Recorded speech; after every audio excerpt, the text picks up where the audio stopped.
9-11. naka noonu yaa ngi feggoog sànq ba léegi ex la may wooy mais bon c'est toujours ma femme Thioro noo def. maa ngi nii rek. man daal li nga seddalee sa baat bi neexu ma mais bon grave je vais ma faire fas sama kanam nii yow seetloo ko. léegi nga dindi ko kon su ma la reetaanee rek nga dindi lépp. ayca ponk bi benn la pour le moment. waxtaanee ballon d'or bi enfin xam nañu ne Messi lañ ko joxaat mu rangale 6 ballon d'or am.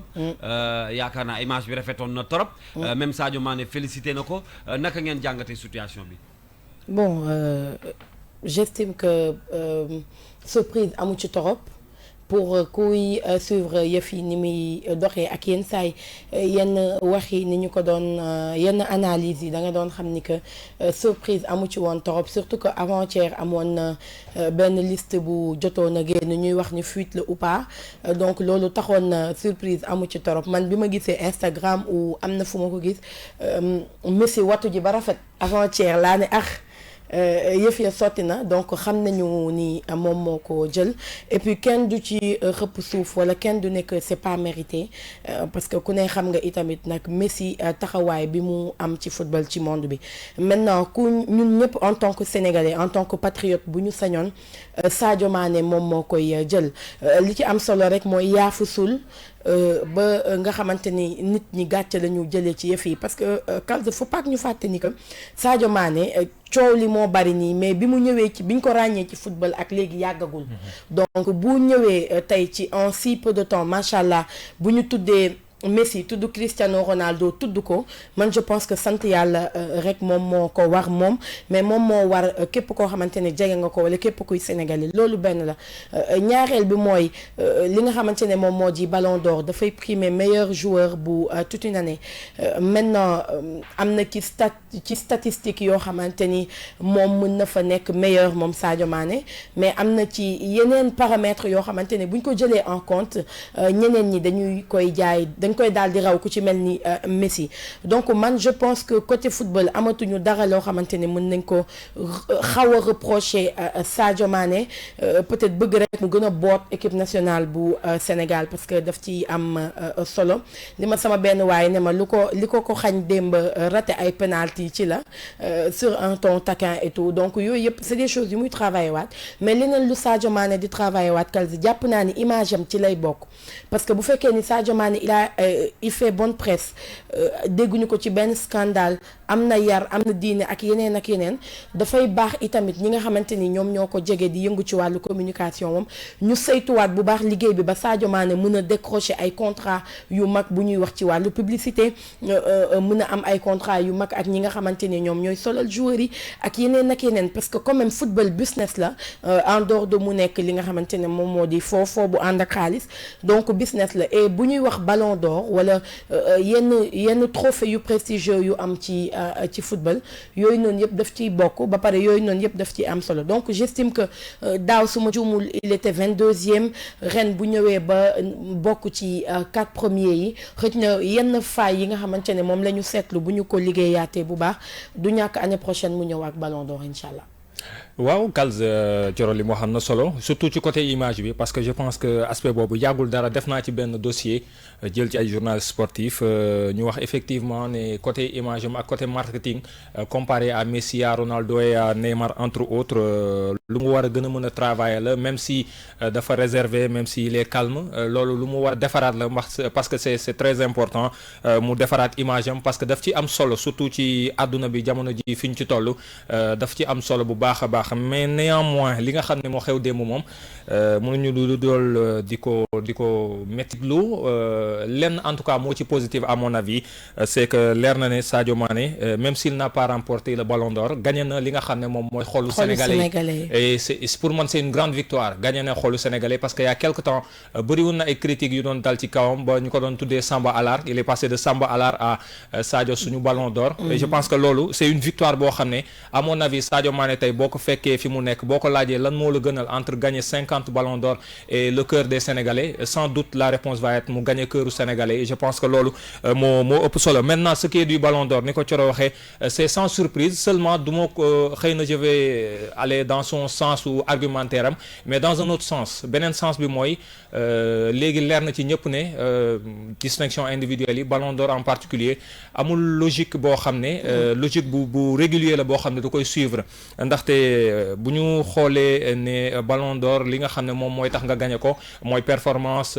individuelle dans un sport collectif déjà ñu bëri dañu koy ŋàññ mais performance individuelle sur toute l'année 2019 je pense que cette année voilà mën nañu far fi wala ñu farfale mais y a pas débat je pense que Sadio Mané a fait les meilleures performances autant en matière de trophée et en matière d'engagement ak importance bi mu am ci clubam ak ci équipe nationale Messi mi nga xam ne moom la ñu ko jox Ballon d'Or je rappelle que année bi mooy année bi mu gën a tuuti bi mu gën a tuuti lay ay statistiques ci wàllu en matière de statistiques et de buts année bii la gën a tuuti le et pourtant année bii la ñu ko jox parce que de 2015 jusqu'à 2019 année bi mooy année bi mu gën a tuuti lu mu dugal ci but sur une année civile et bu ñu xoolee loolu day xaw a am benn paradoxe parce que déjà ce n'est pas la première fois Sadio Mané je pense que Samuel Eto'o en 2009 pareil moo ko dal Sneijder le Hollandais pareil entre autres Messi Iniesta Thierry Henry entre autres donc je pense que li leer ba leer mooy tey ku mu leerul woon ne Ballon d'Or bi moom yaa ma neex da cee am démb moom leer na nañ ne féete bu baax a baax am na ci et puis voilà je pense que il faut passer à autre chose je pense que le plus important pour Sadio c'est qu'il continue de progresser. maa ngi dégg kenn ne bu ko Sadio Mané gagné woon scandale lay doon ci àddina bi parce que xam naa ni ñoom mënuñu ko sax imaginer de donner ça en africain c'est un peu dommage et pourtant mi ngi def li mu war a def alors ñi ngi ànd ci waxtaan wi ak Bakary Cissé journaliste bu Record ngir partager ak moom tey waxtaan wi ci suba si Bakary ñi ngi lay nuyu. ñu ngi leen di fay sëñ bi. ñu am mbégte ànd ak yow toute la rédaction bu King FM Thioro Mbar Ndiaye Pape Madiakhaté waxtaan bi benn la muy li ñu gis démb ci ngoon ñenn ñi ni surprise am na ci ña ca des ne non nii rek la waroon demee wala nii rek la mënoon demee naka nga ko gisee en tant que journaliste. bon man je pense que lii mooy nekk sama 4e ou 5e intervention et sama kaddu duma ko soppi mukk parce que jàpp naa ni c'est un vrai scandale pour ne pas dire une mascarade électorale parce que effectivement vote moom foo ko déggee da ngay xam ni subjectivité am na fa mais ñu mel ni ay journalistes ñi nga xamante ni ñoom ñooy ay spécialistes ñi nga xamante ni ñoo war a saytu bu baax a baax li nga xamante ni mooy saison joueur bu ne ñooñu je pense que il doit avoir un brin d'objectivité dans ce qu'ils font. Malheureusement ce n'est pas le cas parce que bu ñu xoolee depuis 2010 bi nga xamante ni France Football moom ak FIFA ñoo doon co-organiser ndoo yëf yi FIFA boole na ci ñi nga xamante ni mooy entraîneurs yi ak yeneen joueurs yi mais France Football bu mu récupératé li nga xamante ni mooy Ballon d'Or bi lu mu jàpp mooy journalistes yi ñoo war a voter parce que pour ñoom journalistes yi ñooy suivre de façon assidue les joueurs un peu partout malheureusement ce n'est pas le cas résultat yi ñu gis wane na ni vraiment am na mascarade électorale li nga xamante ne mooy Ballon d'Or bi ñu jox li nga xamante ne mooy Lionel Messi dem na. alors Bakary Pape Madiakhaté Sarr ci kàddu gi gis nañ wax nga ko mascarade la surtout que bu fekkee ne ay journalistes ñoom ñooy def vote bi mais démb lan moo la gën a choqué yow particulièrement le fait que Sadio Mané jëlul Ballon d'Or bi wala le fait que lu mu nekkul ci podium bi. non man nu mu jëlul Ballon d'Or bi xam nga tamit naan on se contente du peu man loolu laa bëggul comprendre tey jii nii critères yi leer nañu. critères yi mooy joueur bi performance yi mu def ci clubam fu mu jëlee clubam ak fu mu ko yóbbu gaa Lionel Messi kenn du naatable ni ci Lionel Messi moo dàq football ci monde bi mais saison 2019 bi wax dëgg yàlla je pense que Sadio Mané a été beaucoup plus kii nu mu tudd encore résultat moo ëpp li nga xamante ni mooy résultat wu Lionel Messi c'est vrai que Lionel Messi a mis 41 buts si on veut Sadio Mané aujourd'hui jusqu'au jour de la clôture des votes je pense pas qu'il soit inférieur parce que tey jii nii bu ñu fàttee ne Sadio gagné na li nga xamante ne mooy Ligue des Champions te Ligue des Champions mooy compétition bu gën a prestigieuse en Europe te balaa muy gagné Ligue des Champions Lionel Messi la éliminé keroog il a porté Liverpool même su fekkente ni il n'avait pas marqué de but mais sa présence sur le terrain a beaucoup fatigué l'arrière-garde barcelonaise Lionel Messi Sadio ko éliminé Lionel Messi boo jëlee sur le plan international benn bii la dugal fi nga xamante ne mooy Copa America Sadio dem na ba final Coupe d'Afrique des Nations marqué 3 buts soit dañu ne ñun du ñu jël en considération la Coupe d'Afrique des Nations qui n'est pas une compétition qui nous intéresse ou bien dañuy xool yaa ma neex te bu fekkente ni yaa ma neex la effectivement Lionel Messi mooy jël mais je suis en train de jeter un coup d'œil sur les différents votes maa ngi xool votes yi léegi nii mais parce que damay vote yoo xamante ne damay ree daf may def ay ree parce que waxoon naa sama benn xarit dëmb ne ko tey jii nii doo laaj journaliste bi nekk Philippines nga ne ko jour yaa ngi ne ñii nga war a voter de facto il va mettre le nom de Messi parce que dafay jàpp ne Messi extraterrestre la que Lionel Messi extraterrestre la après ñeneen ñi doog a ñëw mais comme je l'ai dit foofu nag on a biaisé les débats parce que man je pense que bu ñu ne tey jii nii dañu war a voter critères yaa ngi nii nañ jëm a xool critères yi donc je pense que ces cris de cœur bi ñu ñi nekk di def amaana waa France Football dinañ ko dëgg te France Football aussi ça c'est aussi c'est une information bi ma la jox ki nga xamante ne mooy rédacteur en chef bu France Football moom mooy voté au nom de la France et bii pas il a voté pour Sadio donc ce qui veut dire quelque part war na am li nga xamante ne mooy brin d'objectivité mais si on prend nos amis de la sous-région après xam naa ni da ngeen di am résultat yi ngeen xool ñi nga xamante ni ñoo voté kon ce qui voudrait dire quelque part comme je l'ai dit am na li nga xamante ne mooy subjectivité voilà d'accord Bakary maa ngi lay nuyu Thioro Mbar Ndiaye la ci kàddu gi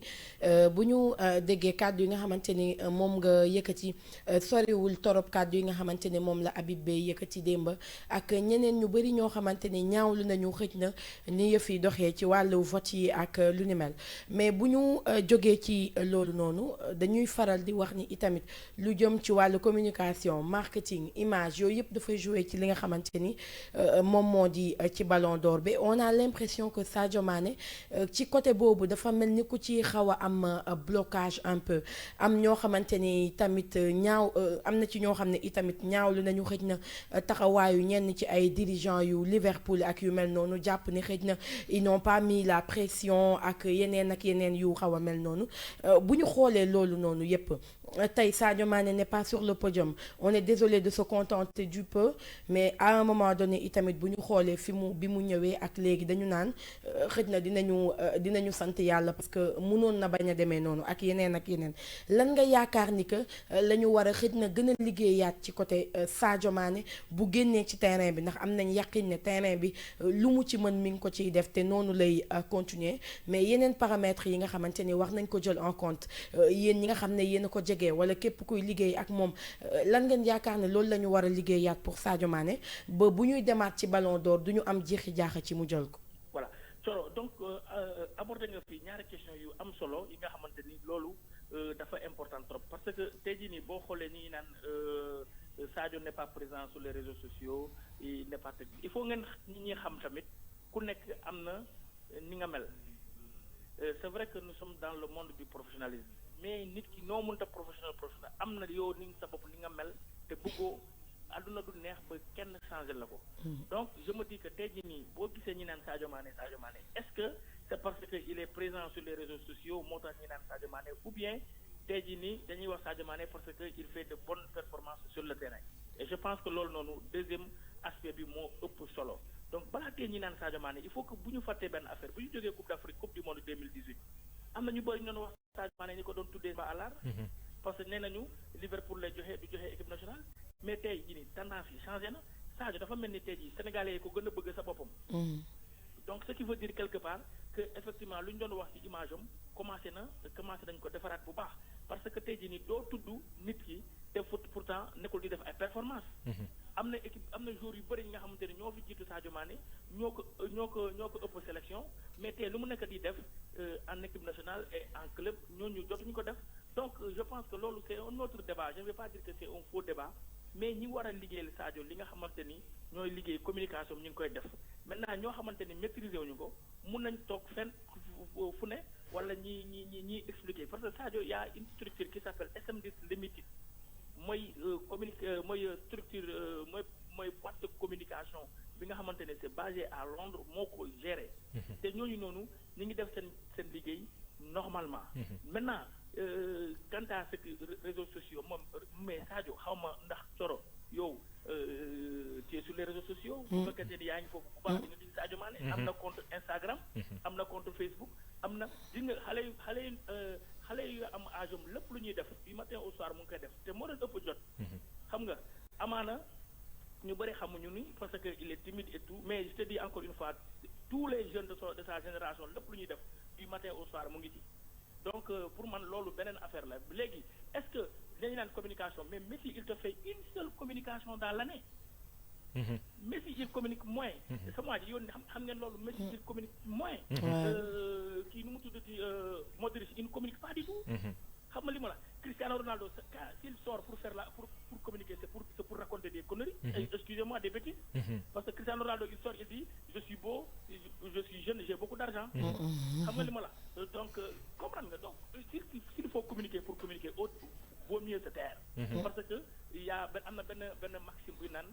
si on rate la plus grande occasion si on pense le plus grand la plus grande occasion de terre tout le temps on veut parler ça vraiment trop de communication tue la communication donc loolu la maintenant deuxième aspect bi mooy dirigeant Liverpool yi ku mel ni Klopp réaction bu mu def il faut positiver ça il a été très maladroit boo xamul nga dëgg juste il a été très maladroit mais pour vous dire que muy Sadio muy ñi ko jege muy Klopp depuis 20 jours xamoon nañu ni résultats yi ñëpp xamoon nañu résultats yi ñi jege Sadio ak Klopp ak tout ce qui était dans les circuits là ñëpp xamoon nañu depuis 20 jours ni affaire bi am na Klopp quand il parlait il a mis de côté Salah il a mis de côté Sadio il a mis de côté Firmino xam nga li ma la pour parler de nu mu tuddati Lionel Messi et de Van Dijk mu ne leen bu fekkente ni c'est le meilleur joueur de sa génération la ñuy primé kon chaque année nañ jël bal bi jox ko Messi mais bu fekkente ni celui qui a été le plus présent dans le jeu pour son équipe xam nga Van Dijk la parce que xamoon na ni Messi mooy 1 Van Dijk mooy 2 ñëpp di jege Sadio Mané yi balaa match contre Congo xamoon nañu résultat yi yaa ma dégg donc c'est pourquoi je dis il faut que ñu jëm a positiver Sadio bi mu yëgee loolu noonu déclaration boobu noonu defu ko muy dara parce que xam na ni le football moo demee nii et aussi quelque part ça doit même le réveiller bu fekkente ni même y a même un brin de racisme bu gars yi di wax te man je ne le crois pas daf ko war a gën a réveiller mu xam ni moom lu mu doon def dëmb daf ko war a yokk bien sûr ñi tous ceux qui ont la chance de vivre quel que soit le temps en Europe ak tubaab yi xam nañu ni yow boo nekkee africain pour nga am dara il faut nga teel a xëy xam nga li ma la et bu fekkee ne entraînement la tu fais 2 fois plus que ñoom moo tax nag Sadio Mané chaque jour que muy dem entraînement bu ñu ne entraînement bi 15 heures la moom il commence à 14 heures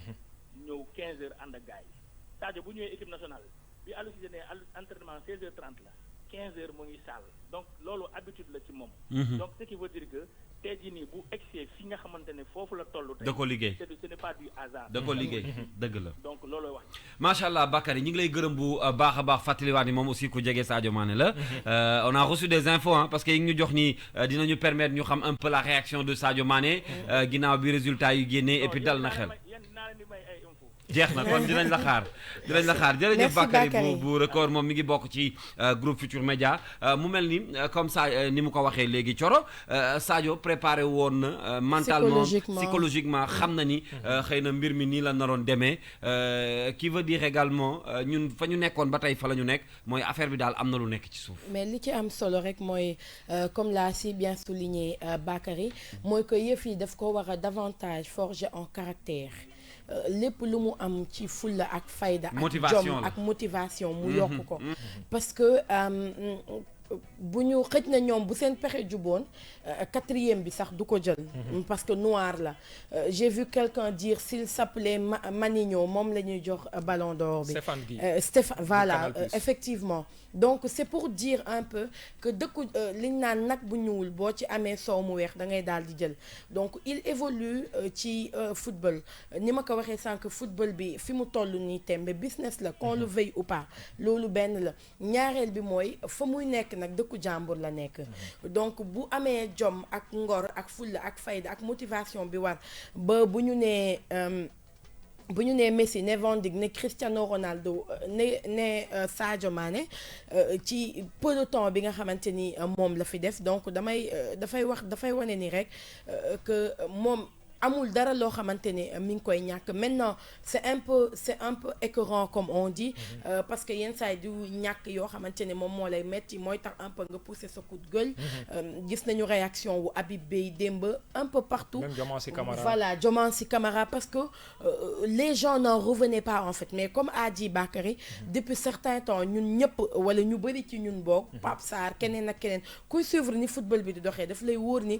parewuñu pour jox ballon d'or bi Sadio Mané et puis est-ce que déwén dinañ ko jox est-ce que après déwén dinañ ko jox mais li am solo mooy ni ñu koy waxee boobu ak léegi gañewul ballon d'or mais il a gagné le cœur de ces Sénégalais là pour nous c'est lui le ballon d'or te loolu moo ëpp solo yaakaar naa ballon d'or bi nga xamante ne moom la ko France Football di jox amul dara loo xamante ni man am naa yaqin ne ballon d'or bi mën na ko yàq ci carrière am wala mu wàññi ko ci mënul nekk tey lay gën a boot Liverpool tey lay gën a ñëw équipe nationale amaana ci saison bi la ko ñi nga xamante ne ñoom ñoo di club yi nar a gën a xëccoo te loolu lañ koy ñaanal déjà ñu ngi wax ay waxu man dama jàpp ni da koy màggaloo daf koy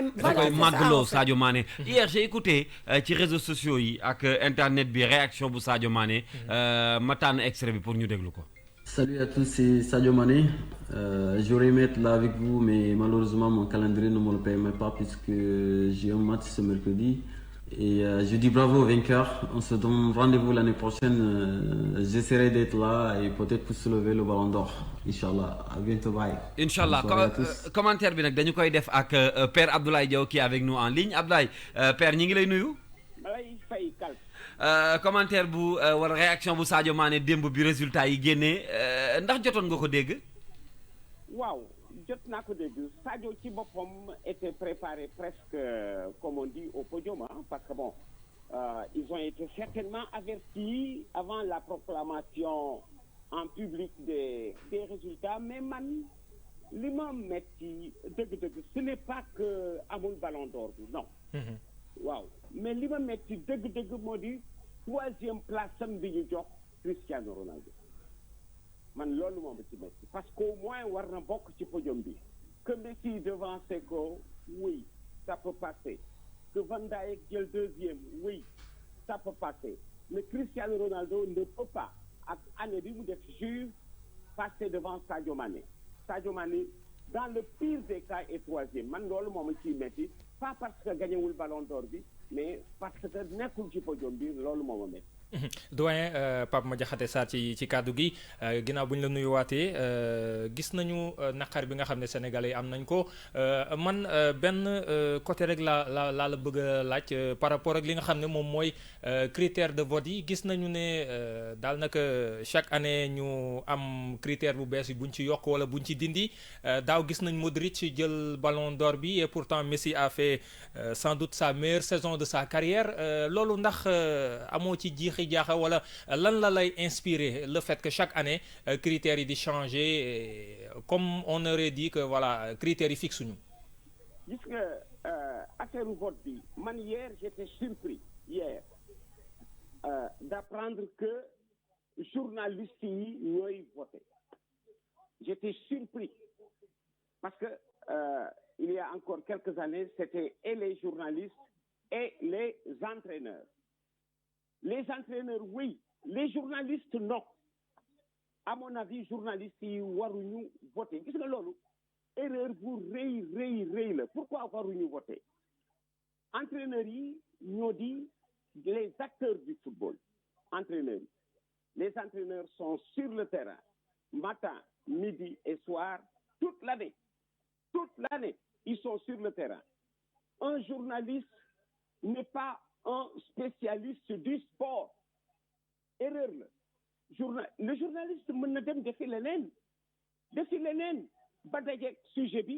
traité ko journaliste day defi leneen sa préoccupation première du sport. D'ailleurs, quand on dit journaliste sportif amul parce qu'on n'a jamais formé un journaliste à devenir un spécialiste du sport. Il existe des journalistes de sport. On est seulement journaliste parce que boo demee dans les centres de formation de journalistes le tronc il est commun yéen ñëpp vous faites la même chose c'est après que tu choisis d'aller faire du sport. Mais l'entraîneur, mais mettez-le. Le pouvoir du journalisme a fini par confisquer le métier d'autrui. Métier jàmbur boobu moo di journaliste yi nangu nañu métier entraîneur yi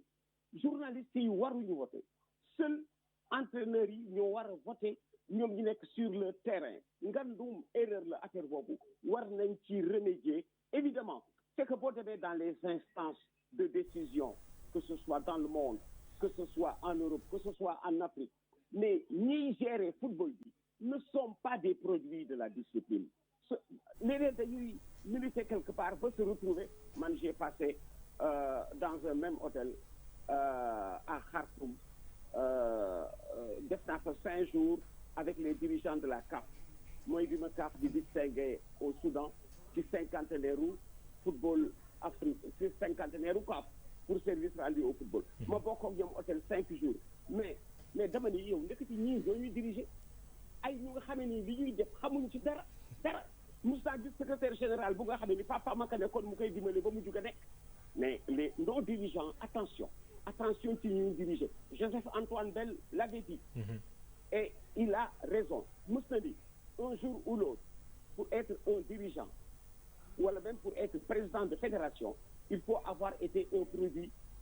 de la discipline. D'accord. Il faut avoir été peut-être basketteur pour être président de fédération, footballeur pour être président de fédération. Sinon, di ngay jël ay décisions yu doy waar yu nga xam ni dafay pénaliser la discipline. D'accord doyen Thioro Mbar Ndiaye la ci kàddu gi ñu ngi lay nuyu bu baax bu ñu ñëwaatee un peu delluwaat ci Ballon d'Or bi nga xamante ni moom mooy bu démb bi ñu bëri jàpp ne scandale la ñii ne mascarade la ñu ne c'est pas la première fois mu dal li nga xamante ni moom moo di africain ak yu mel noonu est-ce que lu ni mel bu continuer du dem ba Ballon d'Or ñàkk réellement li nga xamante ne moom moo di sooklam wala lustre bi taxoon ku nekk jàpp ne xëj na moom mooy cérémonie bi gën a prestigieuse ci football est-ce que bu ñu demee ba mel ni ñi nga xamante ne ñoom ñoo di der bu ñuul wala africain ñoom waruñu am droit gagner le Ballon d'Or France football est-ce que du am lu mu dindi ci mythe bi nekk ci Ballon d'Or. gis nga Thioro bi yoon ñun dañ ko traité mosuñu traité nii Ballon d'Or ñun Sénégal ak Sénégalais yi. mosuñu ko traité nii. Pourquoi? Parce qu'un Sénégalais était en lice. Le Ballon d'Or a aujourd'hui 64 ans. Il y a 64 ans. Est-ce que demul sax léegi 65 xaw ma 66. 64 ans bi yoon voilà bi yoon dañ ko traité parce qu'un Sénégalais était en lice. mais depuis toujours nii la mel. Ballon d'Or feneen dañ daan xuloo gis nga ñun coow li ci Sénégal bi yoon daan na am feneen. mais du ñu intéressé parce que amuñ ci candidat. Je vous donne l'exemple des choix controversés. Le Ballon d'Or, je viens de vous dire, à 64 ans. Xool leen gardien de but ni mu important we ci équipe. Je sais qu'il y a eu des gardiens de but yu fi mës a jaar yu ko mérité. benn gardien de but moo ko mës a jël. muy Lev Yachine. Lev Yachine bu URSS. Injuste. Et comme seetaan football ci dugal but moom ngay gën a gis. loolu moo indi en 64 ans de Ballon d'Or il n'y a que 2 défenseurs. 2 Cannavaro ak allemand ba. Beckenbauer. déedéet Beckenbauer Beckenbauer du woon sax défenseur ci le bon ça me reviendra allemand wu Dortmund bi la. il était à Dortmund alors 2 défenseurs lañ ko jox. alors que am nañu ko fi mérité ñoom Baresi. ñoom Roberto Carlos. ñoom Maldini. et cetera ba ci Marcelo di mérité na ko mais c'est parce que quand tu regardes un match il est plus facile de voir un attaquant parce que sa performance. parce que ñoom ñooy dugal. voilà ñuy dugal ngay gis c'est-à-dire ñuy def Iniesta dem na te amu ko. effectivement Xavi dem na te amu ko. et cetera je lisais Van Dijk di jël 2e. Il dit sa grosse satisfaction c'est d'être là en sa qualité de défenseur. Parce que on s'est souvent détourné des défenseurs. Bien sûr. te ñi ko ci mérité ak ñoo bare. Alors c'est injuste moom laa la wax ci la ci lecture bi waa ji day jaaxaan rek buñ ko nee meilleur joueur rek mu seet ku dugal bi jeex na daal di ci génn. Regardez par exemple notre dernier 4-1 fële en Eswatini. Famara Diédhiou a été le héros du match sans être le meilleur joueur. Si, tout à fait. Il a été le héros. Mosuma doon génne meilleur joueur c'est peut-être Crépin. Il a été gis nga ki dugal bii mooy mujjee way wi. C'est le finisseur. léegi bootul soo doon wut ku ballon d'or ci match boobu bootul Famara Diédhiou nga koy jox. alors moom laa wax ni le regard sur le choix moo bon. pourquoi moom laa wax tout à l'heure ni journalistes yi waruñu voter parce que journaliste amul culture football. journaliste amul culture entraîneur profession la. journaliste profession la léegi boo tax léegi ji ni entraîneur yi du ñu voté journalistes yi ñooy voté. léegi nag spécialistes yi dàq nañ leen bàyyi ak affaire bi ñoo xam ne ni du ñu spécialiste ñu def seen choix le lendemain ñu fàtte ko dem seen yoon. après avoir rectifié l'histoire. léegi doyen question bu ma lay mujjee laaj rek mooy tey jii nii Sadio Mané lan boo koy conseillé lan nga koy wax par rapport ak ce ballon d'or là bi nga xam ne nee na il va essayer de tout faire pour revenir l'année prochaine mais également pour la suite de sa carrière ak xëy na déception bi nga xam ne sans doute am na ko. gis nga Sadio amul déception Sadio Mané amul déception parce qu'il n'est pas mondain xam nga loolu mooy avantage am. avantage yu Sadio Mané il n'est pas Sadio Mané doo ko dégg fenn muy taxawaalu ci boîte de nuit wala feneen. il n'est pas mondain moo tax loolu mën na ko reléguer au second plan mus naa lire quelque part sama yaram dafa daw Sadio Mané bii mais footballeurs yi li ñuy dee oto yu bari yi ñu amee garé ko seen kër. et ñooñu li ñu war def ci oto yi def na ko au lieu kon mu wut oto yu bare ma ngay tabax hôpital ma ngay tabax école ma ngay restaurer jàkk mais kooku lii faalewul Sadio Mané faalewul ballon d'or su ko amoon jël ko fàtte na ko fa mu nekk danaa ko ni rek attention ci leen bul programmer sa saison déwén pour am ko tu vas être plus mauvais. bul décider mukk ni ren dafa gis nga pour am ko da nga koy fàtte Messi wutu ko woon ren Messi est tout surpris que ñu jox ko c'est tellement vrai que lui a voté Sadio Mané. il est surpris que ñu jox ko alors je dis à Sadio bul programmer ballon d'or joue comme tu le peux. na nekk ci lim nekk rek. voilà na nekk ci li mu nekk parce que ballon d'or kenn du ko programmer da ngay jouer ba mu daf la. da ngay jouer kese ba mu daf la si ajoute na que dans son entourage foog mu am ci ñoo xam ne ni par exemple dañ koy demal au front. waaw genre espèce su avocat espèce su décideur dafa des autour de lui benn cordon bu nga xam ne dañ koy demal au fond et loolu li ko manqué mooy li ma wax ni mooy qualité il n'est pas mondain moo tax loolu yëpp xalaatu ko. pour lui il assouvit une passion ba lii teg. d'accord. wuti ci woon dara ba lii teg et comme wuti ci woon dara moo tax mu mën partager. waaw parce que bu ci doon wut dara dana am yeneen projet. parce que xaalis du doy kon dana am ay projet yu nga xam ne ni tey jii xaalis bi muy gagné du doy. mais comme il n'est pas mondain xalaatu ci leneen mi ngay séddoo xaalisam ci ay école ak ay hôpitaux li mu def moo barkeel li ma naqadi rek moom laa wax tout à l'heure sa 4e place parce que moo jëloon 3e à la place de Cristiano Ronaldo ce dont je suis sûr loolu dana ko mën a fàtte parce que Sadio Mané dugg nga xam ne dafay dund pour ngistal dafay dund pour ñu ni maa def lii ay oto yu bare ay yu kenn xamul ak yooyu loolu moo tax mën na dem fu gën a sore parce que wutul dara. merci doyen ci la lay fekk. merci doyen. jërëjëf papa bonne journée. merci à vous. jërëjëf Père Abdoulaye ñu ngi koy gërëm bu baax ci waxtaan bi ak moom ci suba si mbirum ballon d'or bi la ñuy waxtaanee 4e le Sadio Mané jël ci classement bi. du lu néew nag waaye bëggoon nañu mu gën a avancer tuuti moom nee na li ko naqari. du sax ñàkk jël ballon d'or bi mais xëy na 3e place bi nga xam ne. moo naqari ñu bari quand même moo naqari ñu bari parce que man moom franchement Christian mën naa nangu Messi mën naa nangu Van Dijk bi mais man kaaw Cristiano Ronaldo ba tey ay réer la dara ci at bi maa ko man maa ko seetaan gis nga kalsi démb bi may solo rek la nekk kalsi démb bi may ñibbi sama kër bi may tëdd dama meroon mais bi ma gisee 4e place bi li Diomaye waxoon keroog dafa tax ma fàtte sama mer Diomaye keroog dafa ne Sadio Mané bu narta jël paie wala bu narta nekk ci podium bi yàlla na jël 5e et je suis effectivement d'accord xam nga lu tax parce que tey li mu jël 4e place dafa gën a yokk scandale bi daf ko gën a yaatal. gën a dafa wéyal. gën a décrédibiliser c'est-à-dire ballon d'or. et pourtant tubaab bi dañ doon wax ni bu ko jëlee mooy nekk scandale. ballon d'or ballon d'or bi dafa ballon d'or bi dafa c'est des blancs. décrédibiliser boppam ndax 4e place bi Sadio Mané jël. franchement et puis ñu ngi koy ñaanal mais ballon d'or africain bi moom leer na de. non boobu moom. loolu moom amul sax ma dem Salah nga fële. waaw non aller retour ñi ngi la ne. aller retour la. xam nga Salah moo ñëwoon fii jël ko. Sadio day dem Égypte jël ko. Inch'Allah. cette fois-ci Égypte la. Égypte lay amee fa lañ koy jëlee. aller retour la. yóbbaale waa Bambali Inch'Allah. on va marquer une pause musique. soobee yàlla alors on va rapidement dem ci beneen sujet boo xam ne Thioro c'est important ce sujet là parce que tey mooy journée bi ñu jagleel les personnes handicapées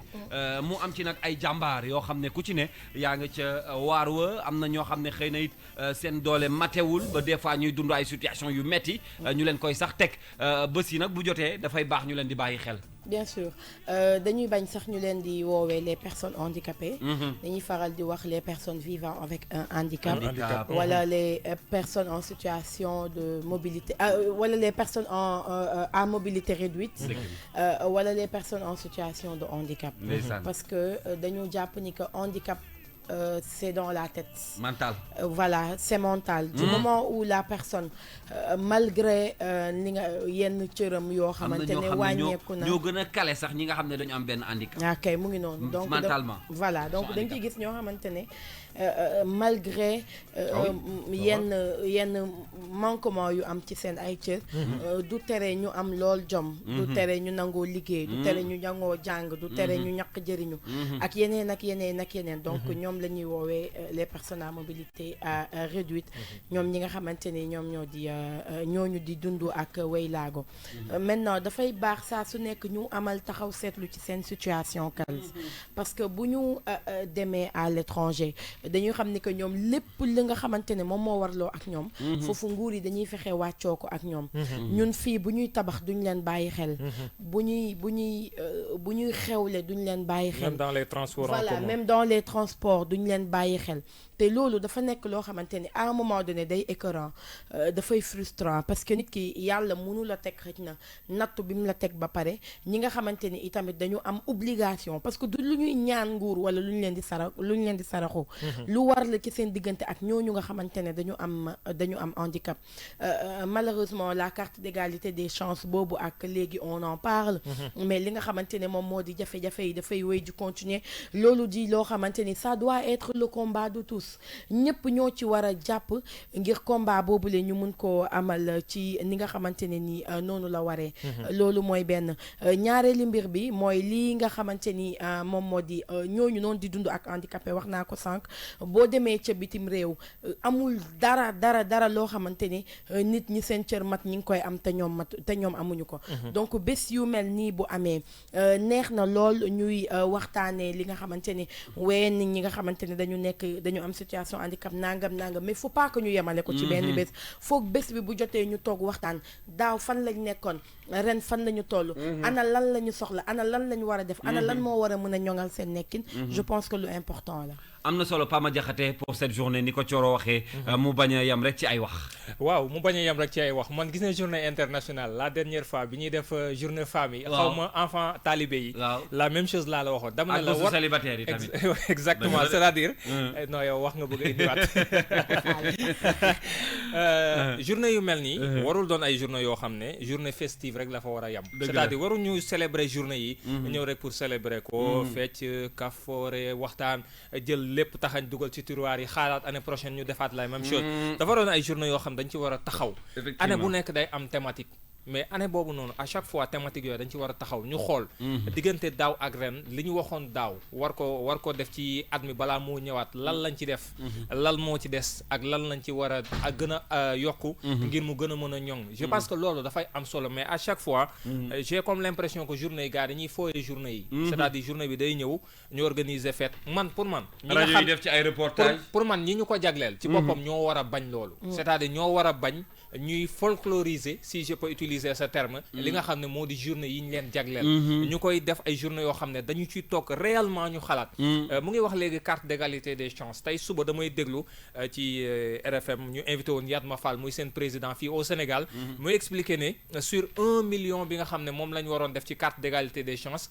bi ñu ko tàmbalee ak léegi ci ñetti at ñu ngi ci juste ci à peu près 100 000 imagine en 3 ans 100 000 sur un objectif d'1 million mais c'est absolument rien ça veut dire que le rythme bi dafa yéex ba nga xam ne finalement on ne comprend absolument rien du tout et puis beneen problème bi mooy ñi am carte d'égalité des chances tey boo leen laajoon ndax carte d'égalité des chances bi amal na leen njëriñ mais dañ la naan déedéet ndax carte d'égalité des chances bi lan la leen war a permettre bu ñu dee dem ci hôpitaux yi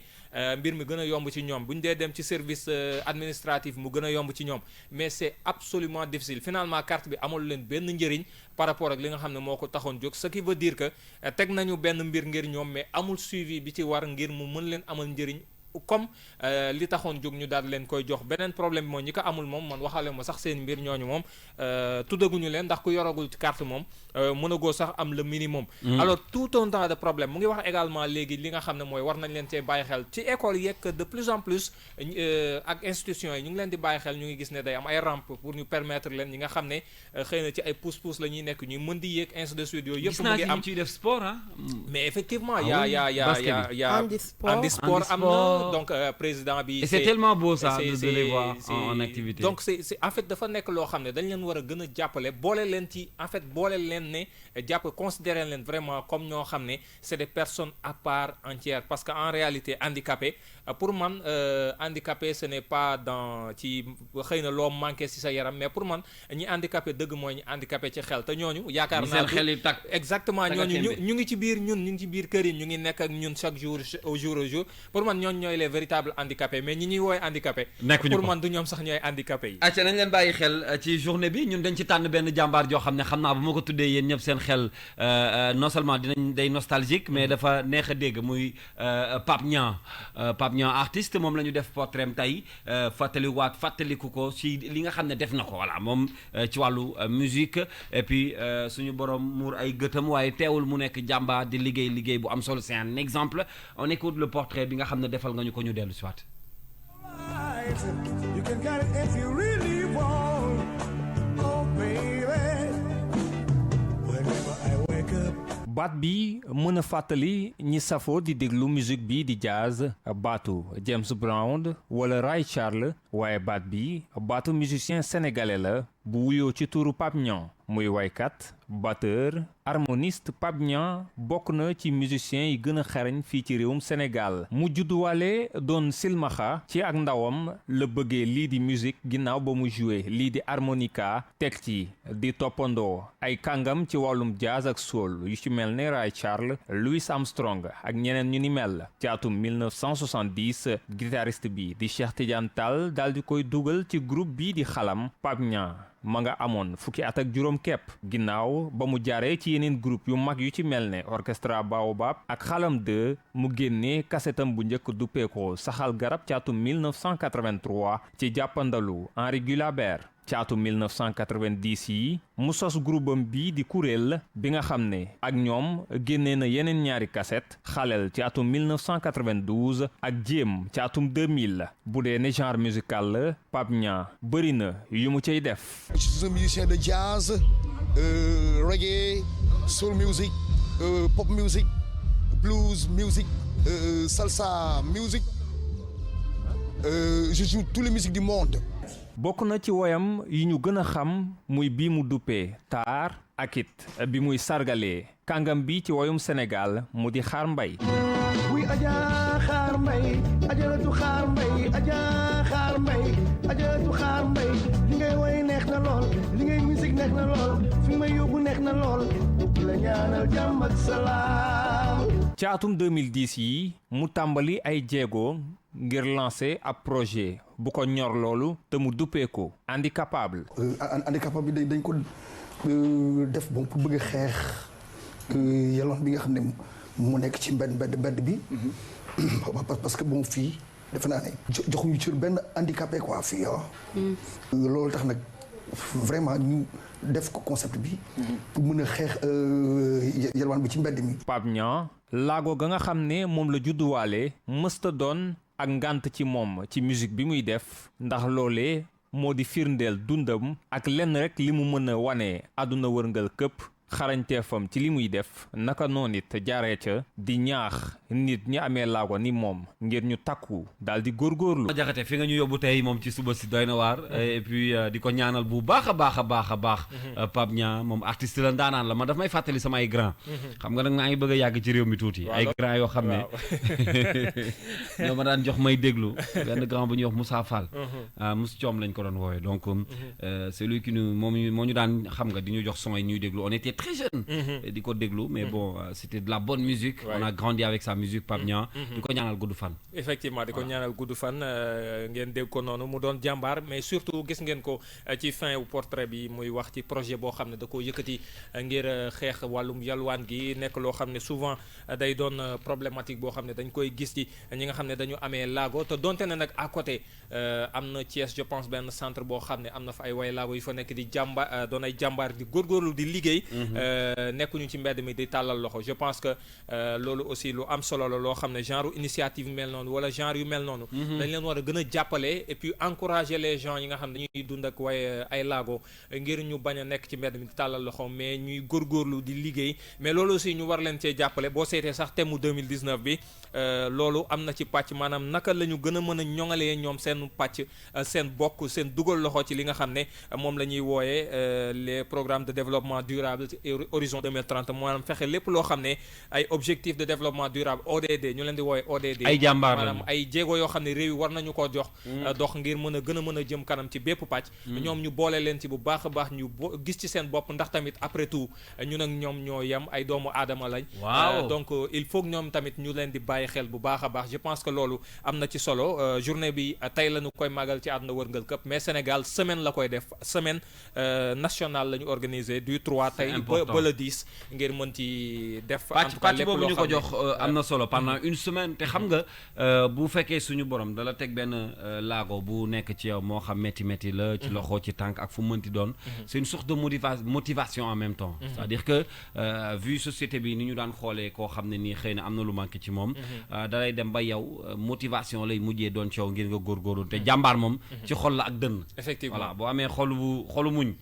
ba noppi nag am dënnu góor wala moo xam sax muy jigéen waaye dënn bi na nekk dënnu jàmbaar rek ngay fight pour ta vie et puis c'est important merci beaucoup Pape Madiakhaté pour ce portrait de Pape Niang ci la ñuy dégloo sax tuuti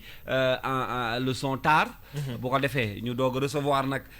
dem ci deuxième partie bi nga xam ne moo jëm ci environnement ak Aminata Ba le temps de revenir pour yëkkati jotaay bi tey ci suba si Baye Condé maa ngi fay ci géeju King FM ci émission bi tudd 9-11 9h ba 11h DJ Kalsuwaay va bene.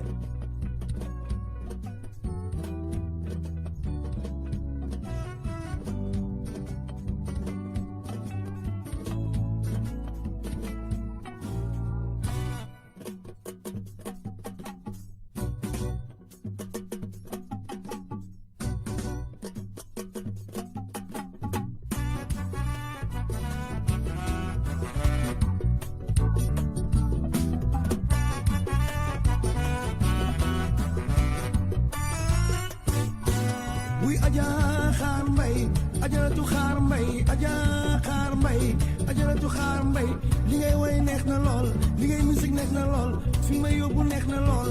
di la ñaanal jàmm ak salaam wuy aja xaar mbay ajaratu xaar mbay aja xaar mbay ajaratu xaar mbay li ngay woy neex na lool fi may yóbbu neex na lool li ngay musique neex na lool di la ñaanal jàmm ak salaam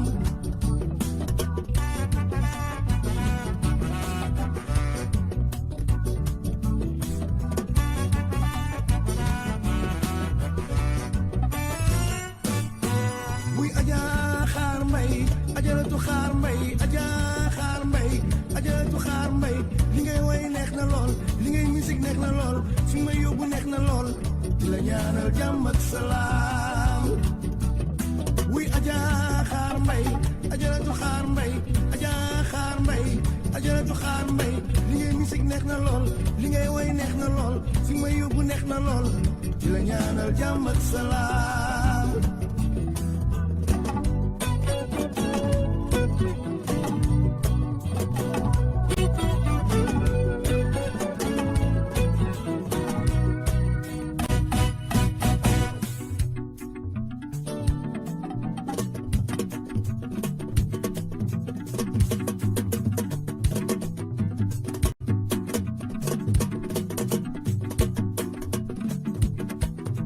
Njagay Faatumata Sekk kuma gay lumur maare kuma gay lumur maare bul ma des tangar ngeej bimbam ayayo kana warendo bimbam ayay bimbam ayay bimbam ayayo kana warendo bimbam kala kurus satala sikim yaay boy bañu ma ko dama ko ragal ayay bimbam ayayo waaju ñaaw da bëgg bi ci sama néegu yaay fekk may mooñ léegi ka toj suñu sare waaw ma tiit ba xeelu yaay randuloo waaju ñaaw njool mu ndaw kaay dogaale ma yóbbu fa jëm aawaloo waral sa yaay di ko toggal di root muy naan lëmbal ayayo kana warendoo dimba ma jaaga may sa joo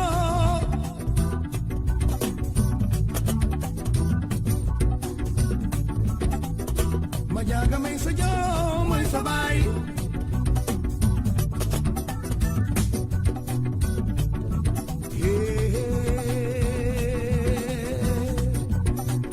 acca jërëjëf Pamba Diakhaté tey moo ñu yóbbu ci Pape Niang mi ñu doon sargal tey ci journée bi nga xam ne lañ leen jagleel voilà donc ñu wéy ak yéen tey ci environnement comme tous les mardis de ce matin ñu ànd ak Aminata madame environnement Aminata na nga def nuyu naa la. Kalzo fay naa la di nuyu auditeurs yi ñuy teewlu ci 99.4 King FM ak tamit internet yi ñuy suivre ci plateforme King FM yëpp. naka suba si. suba saa ngi nii rek. naka environnement bi. ça va ñu ngi ci. ah temps yi pollution bi dafa xaw a bari. waaw torop sa torop. dëkk bi dafa xaw a poussière tuuti. waaw. mais bon on va en parler tout à l'heure. d'accord alors tey ce reportage mi ngi jëm ci pollution visuelle maanaam pollution bu ñu mën a gis nii su ma juumul mooy xëy na pënd beeg poussière beeg yooyu est-ce que mën nga ñu ci leeral tuuti le temps ñuy déglu reportage bi. pollution visuelle boo ko déggee muy maanaam gàllankoor yi ñuy am ci wàllub gis-gis fii nag Sénégal mu bëri fi lool mu bëri fi ba pare le phénomène li ma ci gën a métti mooy sénégalais xamuñu sax luy pollution visuelle ñoom bu ñuy dégg ay pollution yeneen pollution la ñuy foog mooy ki nga xamante ne oto yi ñoo koy def ak leneen mais lii bu weesoo sax dépôt mbalit yi li ko gën a mën a indi mooy panneau publicitaire yi nga xamante ni dañ fi ni xuus ci dëkk bi loolu moo gën a mën a indi maanaam foo xool di gis ay bruit jaxasoo waa kay mooy comme fii nii rek boo génnee fii ci rond point yi panneau yi fu nekk nga koy gis loolu noonu nag bokk ci li gën a indi pollution bu weesoo loolu tamit soleil bi mooy lumière bi nga xamante ne da koy indi loolu nag cause naturelle la cause naturelle yi nag tax koo bëri noonu cause humaine yi ñoo ëpp foofu man nag dama daan faral dégg pollution sonore daan naa ko dégg mais pollution visuelle maa ngi koy doog a dégg tey on va écouter le reportage après ñu dellu si j'espère que pollution sonore boobu di nga ma ci andil dara un jour j'attends parce que xam naa ko tuuti ci wàllu son la bokk alors on écoute le reportage et puis ñu dellu si waat ay panneaux publicitaires yu ñu samp fu nekk ci tali bi wala ci rond-point yi ngir jàllale ab communication lii nag bokk ci liy indi pollution visuelle di ay jafe-jafe ci wàllu gis-gis. foo dem di nga gis ay panneaux publicitaires yi nga xamante ne dañ koy implanter de façon anarchique dañoo bokk ci pollution visuelle te du panneau publicitaire kese mais am na tamit li nga xamante ne li ñuy wax les poteaux électriques les fils de courant am na leneen tamit li nga xamante ne loolu c'est d'ordre naturel le soleil par exemple. muy indi ay ñeexintal yu bëri rawatina ci wàllu dem beeg dikk bi. accident yi day bëri d'abord panneau publicitaire yi ou bien affichage n'importe où day andi accident day bloquer la circulation soo demee ci yeneen ville les tas d'ordures les gens ont tendance à déposer des ordures au niveau des routes. ngir saafara pollution visuelle faw rek nguur gi jël ay matuwaay. war na def ay règles yi nga xamante ne nit ñi foofu la ñu war a implanter panneaux publicitaires yi léegi fu mu toll nii ñu ngi ci société numérique des panneaux numériques tamit war nañ ko fii ba pare ñu régler la luminosité. bëri na ay accident yu am ci kaw tali bi li ko waral mooy lumière bu bëri bi rawatina panneaux publicitaires yi at yi weesu état bu Sénégal jëloon na ci ay matuwaay. heure boo xëyee di jàng dara rawatina ci wàllu environnement man daanaka li xaw ma ko woon que pollution visuelle dafa am bi may waxtaan ak Yacine sànq maa ngi foogoon ni poussière bi la ak yenn yi nga xam ne daf ñuy tere xëy na des fois respirer bu baax. ci suñu kanam ñu koy gis mais ndekete même affichage yi nga xam ne d'une façon vraiment illégale lañ koy defee ci réew mi fu ne nga taf fa dara. ci pollution visuelle la bokk. yow Kalz bari nga ci ay morom li tax xamoo li pollution visuelle ndax man jël naa lu ëpp 7 personnes yoo xamante ne ku ma ci laaj ci pollution visuelle danga may wax loolu xaw ma ci dara. loolu nag moo lay wane nag communication bi ça reste ndax bu fekkoon ne ñu ngi jàllale communication ni mu waree di sensibiliser askan wi ci mbirub environnement. boobaa nit ñi dinañ ko xam. ndax tey jii nii fii nii Sénégal respecté wuñu la fekk ni ñuy implanté mooy panneau publicitaire da nga gis benn panneau fii nii près de ci wetu canaux bi nga gis faat fa beneen panneau loolu nag doon loo xamante ni baaxul ci gàncax gi ndax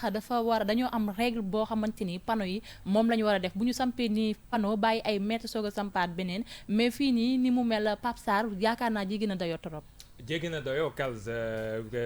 gis nga léegi je veux dire li nga xam ne moom mooy affiche yi dafa léegi c'est devenu tellement banal que léegi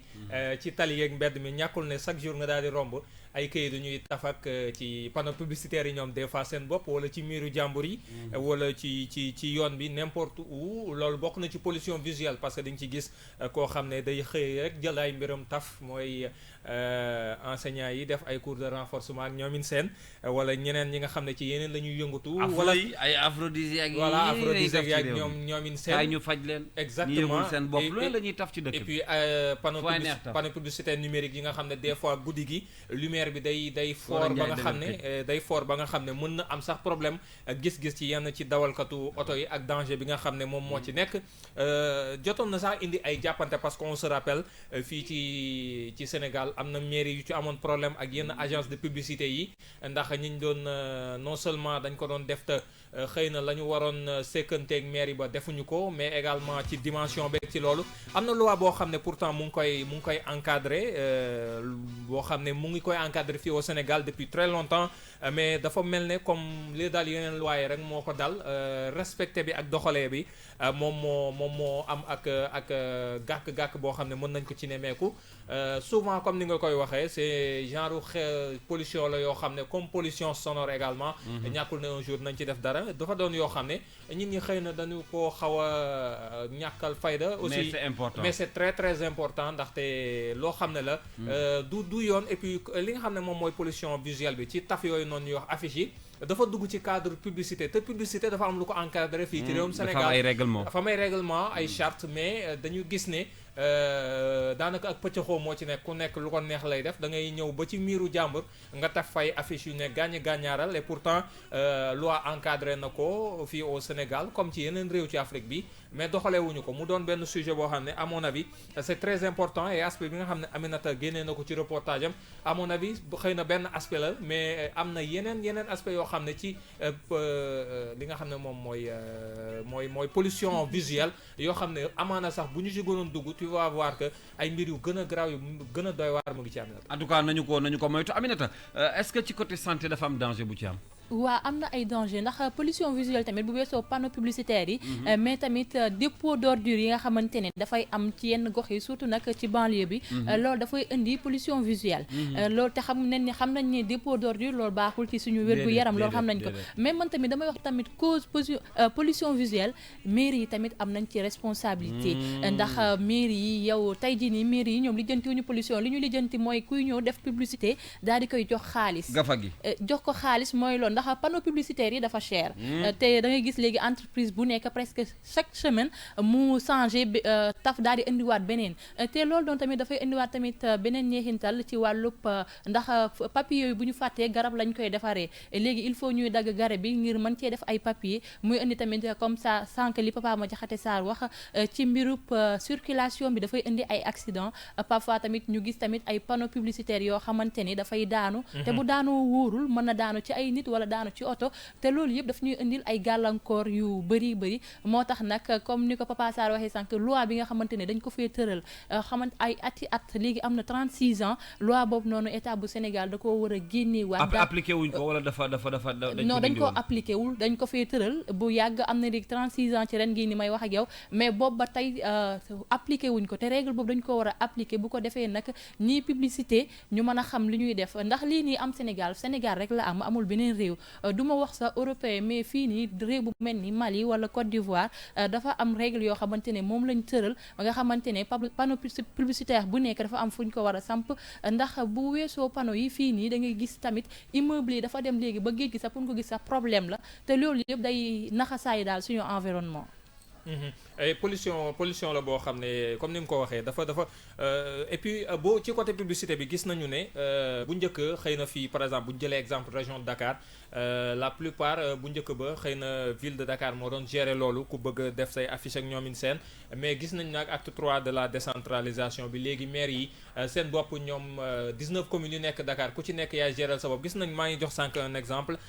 mairie bu maire par Barthélémy Diaz amoon na ci problème ak benn publicitaire boo xam day defar ay affiche pour ne pas citer son nom mais amoon na ci problème ba ñu dem sax ci côté yoon ngir mën a régler problème boobu noonu parce que tout simplement dafa am loo xam ne da ko encadrer non seulement fi ñu koy def c'est important waruñu ko def n'importe où dimension yi également c'est important donc la lumière également bu dee numérique la c'est très très important mais comme li ñuy wax en 83 plutôt lañ tegoon loi boobu mais li dal ci loi mbuusu plastique yeeg loi ci taalibe yeeg ak xew yi moo ko dal Sénégal dañuy teg ay loi mais application bi bon loi yi di leen di dal dafay métti merci beaucoup alors di la gërëm bu baax Pa Madiakhaté merci à Aminata c'est très important tey li nga andi mais maa ngi xaar pollution sonore bi nag waaw inchallah maa ngi xaar pollution sonore bi parce que ça existe aussi oui ça existe comme ni pollution visuelle amee jërëjëf mais retrouver li nga xam ne mooy rubrique u environnement bu Aminata Ba ci suñu chaîne YouTube ak www.kingfm.sn rendez-vous mardi prochain en attendant ñu aar alam gi d'accord inchallah jërëjëf merci beaucoup ñu ngi lay gërëm bu baax merci Pape Madiakhaté yow aussi ñi ngi àndoon ak yow depuis ce matin ci lépp lu jëm ci wàllu actualité naka noonu journée bi ñu jagleel les personnes yi dund ak handicapé yi dund ak benn handicap plutôt ak également wàllu environnement lépp ñu ngi ci àndoon ak yow jërëjëf rendez-vous demain inchallah demain inchallah pour beneen li nga xam ne moom mooy rendez-vous bu 9-11 ci King FM ànd ceeg yow encore une fois bu soobee yàlla suba nag dañuy yeewandoo ak Thione Ballago inchallah Papa Thione waaw moom mooy nekk suñu invité demain pour nous parler de beaucoup de choses actualité ak waxtaan yu am solo à ne pas manquer c'est un bon client à ne pas manquer inchallah ce sera demain merci beaucoup Pa Madiakhaté merci beaucoup jërëjëf on va se quitter avec le temps de revenir ak ki nga xam ni moom moo di Serigne Saliou Seck pour la revue de presse de ce matin on écoute un titre de Omar Pène et puis ñu dellu soir déglu leen segam yéena mën a boole fil jaaral ko ci décodeur émetteur ak récepteur mu teer suñuy téléviseur man Baye Thione maa ngi fay ci géeju King FM mercredi nag maa ngi leen jox rendez-vous ci émission bi tudd 9-11 9h ba 11h DJ Kalsuwaay ba beere ñëpp a ngi koy seetaan live aja ñi ngi ànd ak yéen léegi nag jeex waaj a jeexal jotaay bi ñu ànd ak yéen léegi ci revue de presse bi ak Serigne Saliou Seck bu ko defee ñu doog a àndandoo ak yéen yëkkati jotaay bi joxante dig daje demain à partir de 9h la revue de presse ce sera tout de suite avec Serigne Saliou Seck kay bés ñu ànd ak Serigne Saliou li ci yéene kaay yi kañ ñoppi nga aca ñu dem Yacine Pouy la ci xarala gi ci digital bi bu bësee Serigne Saliou rek ñu ànd ak moom ak li ci yéene kaay Sadio Mané encore Sadio Mané toujours Sadio Mané daanaka yéene kaay nu xëyandool ñoom ñëpp xëy di wax ci Ballon d'Or France Football 2019 bi nu gàntal Sadio Mané ba jox ko Lionel Messi ubbi le record yéene kaay journal Futur Média bi ne cérémonie remise Ballon d'Or France Football ba démb lan ko doon amal ca France waaye nag Lionel Messi lan ko jox Virgil van Dijk jël ñaareelu place ba Cristiano Ronaldo jël ñetteelu place ba Sadio Mané moom ñu yóbbu ko ba ca ñeenteelu place ba l'Observateur ne loolee nag moo jaaxal àdduna sépp ba tax ñu koy waxtaane fépp ci biir réew mekk biti réew ba ci déndu Afrique yéenekaay bi yokku ci ne Sadio Mané demul ca cérémonie ba bay yéeg ci ab podium Vox Populi ne Ballon d'Or 2019 bi tubaab yi na leen neex lan ko joxe ndax nag li leen ala moo di nan lan mën a bàyyee meilleur joueur 2019 bi di jiital Messi te nag la ca gën a doy waar moo di Virgil van Dijk ak Ronaldo man ca toftal te Sadio Mané man leen fopp ci atum 2019 bi stade yéenekaay ne tubaab yi daal lànk lañu def ne duñu jox benn yoon Sadio Mané bi lépp Ballon d'Or waaye nag réewum Sénégal moom ba ci déndu Afrique jox nañ Sadio Mané Ballon d'Or ndax nag cofeel gin ko ëmbal waaye te xarañte gi doomi bambale gi wane Patrick Mboma ci biir stade ne dëgg la te déndu Afrique yépp kontaan nañu ci doxaliinu Sadio Mané Yaya Touré ne Sadio Mané li ko xañ bi lépp Ballon d'Or moo di li mu nekk der bu ñuul te ndegam nag Sadio Mané lan joxutu bi lépp Ballon d'Or baye boo benn football katu africain di xalaat ñu lay jox Ballon d'Or France football wanko kanone ñii daal li nu def fenn lan ko tegul ndax nag Ballon d'Or bi Sadio Mané mooy ki ko moom Habib Beye ci Les Échos yéenekaay ne kenn nattablewul ni Messi mooy jinne ci football waaye nag atum 2019 bi li ci Sadio Mané def ku dul Messi sax defu ko ci te nag biir na ko ni li Sadio Mané nekk nit ku ñuul rek mooy li ko xañ Habib Beye tëj wax je ne li ko gën a jaaxal moo di ñeenteelu place ban ko yóbbu Vox Populi ne loolee moo tax ñu jàppe mbir mu ni mel scandale Diomansy Kamara ne waxuma la scandale waaye nag lii racisme dëgg la Les Échos ne Lionel Messi mi nu wax moo yaayoo Ballon d'Or bi ba tax ñu jox ko nee na moom ci boppam bu doon voté Sadio Mané lay votel ndax nag ngóor si ni muy def bal bi ci boppam moo ko impressionné li étonné askanu Sénégal moo di njëgul courant bi nu yokk ubbi L'Observateur journal Rue 15 angle corniche bi ne li fi directeur généralu Sénélec di Pape Demba bi tey waxoon ne yokkute courant bi askan wi taxu koo jukka askan wooye ñoo xëy di ko weddi ci biir yéenekaay Futurs Médias bi am na ci góor goo xam ne li mu wax sama naataango yi moo di ab à la traité la waaye nag ab facture am mësula weesu fukki junni waaye ci weer wi facture bi mu jël bi mu ko lemmartee ba liir kayit ga la mu ca fekk moo di ñaar fukki junni ñu fekkaat leneen loo xam ne moo yitteel askan wi ci xët wu njëkku Le Quotidien muy wàllum ndox mi journal bi ne jëwriñ ji ko sàllo di Serigne Mbaye Thiam démb moom lañ doon nattal koppar yi ko war a gunge ci at mi nu jëm loolu nag yamook ñiy liggéeye ci ndox mi xaatim ñetti fani grève ne duñ ca fas te xàncak moromam ca foofe di pencum ndaw réew ma la leen Serigne Mbaye Thiam tontoo ne nag li nuy laaj muy 15% lu mënul nekk la ndax nag nguurug Sénégal mënu caa weesu 10% su aane Serigne Mbaye Thiam kay nee na Suez mi tax di tëbaka dal gaa yi baye boo ñu dal ndax nag waa Suez dinañ tàmbali seenub liggéey benn fan ci weeru janvier atum 2020 ñaar fukki fan ak juróom-ñeent ci weeru novembre atum 2019 ba léegi Guy Marius Sagna ak juróom-ñetti moromam yenoon ñaxtu courant bi nu yokku ba taxoon leen a yegg ca palais ba ñoo ngi ci loxoy takk der yi La Tribune ne boo moytuwul nag dinañ leen mandat dépôt ñu dem kaso bu rëba sa toog xaar fa seenub àtte Vox Populi ne te li ci gën a doy waar moo di instruction lañ leen jëmale Les Échos ne li ko waral nag moo di li nu nar a gàll ci seen ndodd moo metti mu di def lu buur di tere yee fitna ak fëggante dënn ak nitu ku yoon